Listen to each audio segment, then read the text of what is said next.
कर रहे हैं, क्या कुछ कर रहे हैं, सुनाते हैं। देना नहीं पड़ेगा, वो सारे के सारे रजिस्टर्ड हो गए और बीमित हो गए। जो बजट हमारी सरकार ने दिया था उसकी पूरे देश में चर्चा हो रही है कि कोरोना काल में ऐसा बजट मुख्यमंत्री जी ने दिया कि भारतीय जनता पार्टी के पास में एक शब्द भी कहने को नहीं मिला। केवल ये कह रहे थे कि ये इम्प्लीमेंट नहीं होगा। कोरोना 1.5 साल से रहते हुए भी हमारी सरकार ने वो बजट जो घोषणा थी उसको इम्प्लीमेंट, दिसंबर से पहले हम 80-90% पैसा खर्च करने को तैयार है। बल्कि आम तौर पे ये देखा जाता है, चाहे कांग्रेस की सरकार हो चाहे बीजेपी की सरकार हो, दिसंबर के बाद में ही पैसा खर्च होता है, 31 मार्च तक होता है। ये पहली सरकार है और पहला ही ऐसा बजट है जिसमें इस तरीके का अच्छा काम हुआ है।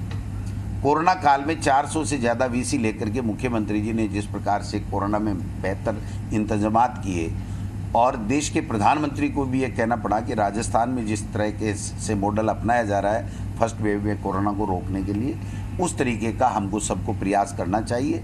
और आपने देखा होगा कि जब सेकंड वेव आई तो दिल्ली से चला करके, हरियाणा से चला करके, दूसरे पंजाब से चला करके, और लोग हमारे राजस्थान में इलाज कराने के लिए आए। और चाहे दवाई की बात हो, चाहे रेमडेसिविर इंजेक्शन की बात हो, चाहे गैस की बात हो, ऑक्सीजन की बात हो, तमाम वो सुविधाएं मैक्सिमम की गई। और यहाँ तक भी कि देश के प्रधानमंत्री ने जब वैक्सीन के पैसे के लिए 18 साल के बच्चों के लिए कह दिया कि नहीं है, तो वो यहाँ पर 3,000 करोड़ रुपए का फैसला किया गया कि हम देंगे। बाद में वो फैसला हो गया, एक अलग बात है। लेकिन मेरा कहने का मतलब है कि कोरोना काल में जो चीज़ हो सकती थी बेहतर से बेहतर हमारी सरकार ने की, और उससे जनजीवन को सामान्य बनाया, लोगों की जानें बचाई। और राजस्थान इसमें जो मृत्यु दर थी उसमें सबसे कम रहा, रिकवरी रेट सबसे अच्छी रही।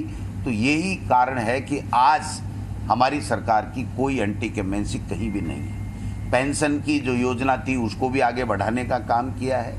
दूसरे तमाम आप देखिए, English medium, Mahatma Gandhi English medium school आप 5,000 की आबादी पे 1200 खुलेंगी, 450 के लगभग खुल गई। पहले 201 स्कूलें रन कर रही हैं। 75,000 बच्चों ने 201 स्कूलों में एडमिशन लिया है, जिनके 25,000 से लेके 1 लाख रुपए तक की जो फीस देते थे वो अभिभावकों की वो फीस बचने का काम हुआ है।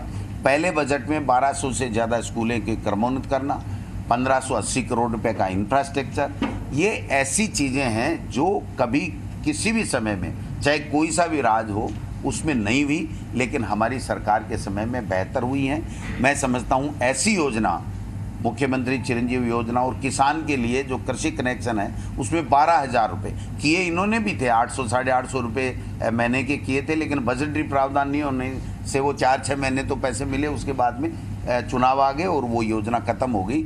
लेकिन पहली बार 12,000 रुपये हर किसान को मिलेंगे, और वो पैसा भी अगर आपका बिल कम आ रहा है तो कैरी फॉरवर्ड होगा, यानी 12 महीने में आप 12,000 रुपये कभी भी उस बिल को खर्च कर सकते हैं। 10 HP तक का जो कृषि का कनेक्शन था वो एक तरीके से फ्री हो गया है। ये इस प्रकार की योजना हमारी सरकार ने लागू की है, किसानों के हित के लिए की है। तो निश्चित रूप से अभी जो 6-8 महीने 10 महीने का जो समय गुजरा इस उपचुनाव में, स्कूलें क्रमोन्नति को ले लीजिए, रोड सैंक्शन को ले लीजिए, दूसरे काम को ले लीजिए, कोरोना काल के बावजूद भी हमारी सरकार ने बेहतर काम किया है। और दूसरी तरफ आप देखिए, केंद्र में मोदी सरकार जो पहले 5 साल का हिसाब नहीं दिया और सेना के शौर्य के पीछे छुप करके दोबारा वार करके दोबारा सरकार में आ गई, इस 2.5 साल में कोई हिसाब नहीं। कभी प्रधानमंत्री, देश के प्रधानमंत्री की प्रेस कॉन्फ्रेंस नहीं, कभी ये बताने को तैयार नहीं कि नोटबंदी से क्या फ़ायदा हुआ, कभी ये बताने को कभी मीडिया के सामने नहीं आती कि GST की जो प्रॉब्लम से व्यापारी परेशान है उसके लिए आप क्या कर रहे हो। कभी भी मीडिया के सामने आके देश के प्रधानमंत्री ने ये नहीं कहा। उत्तर प्रदेश में कहा था कि जब उत्तर प्रदेश में सरकार आ जाएगी तो देश के किसानों का कर्जा माफ करूंगा। आज वो प्रधानमंत्री जो ही उत्तर प्रदेश का चुनाव जीता वो मना कर दिया।